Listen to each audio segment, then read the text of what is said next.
প্রিয় শিক্ষার্থীরা, আজ আমরা ষাটমূলক পদ্ধতি নিয়ে আলোচনা করার চেষ্টা করব।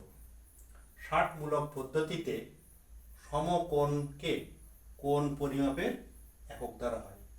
এই পদ্ধতিতে সমকোণ অর্থাৎ 90 ডিগ্রিকে সমান 90টি অংশে বিভক্ত করলে প্রতি ভাগকে 1 ডিগ্রি ধরা হয়। তাহলে আমরা কীভাবে 1 ডিগ্রি বের করব?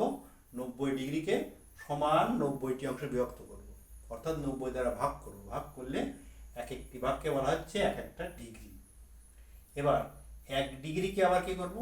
60 দিয়ে ভাগ করব, অর্থাৎ 1 ডিগ্রিকে সমান 60টি ভাগে বিভক্ত করব। করলে প্রতিটি ভাগকে 1 মিনিট বলা হয় বা 1 মিনিট ধরা হয়।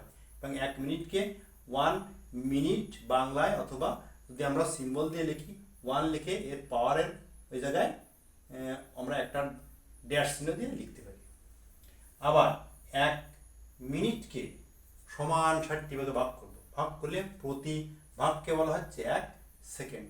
এটাকে আমরা 1 সেকেন্ড বা 1-এর পাওয়ারের জায়গায় দুটো দাগ এভাবে দিয়ে আমরা লিখে প্রকাশ করি। তো আশা করি তোমরা ষাটমূলক পদ্ধতির বিষয়টা ভালোভাবে বুঝতে পেরেছো।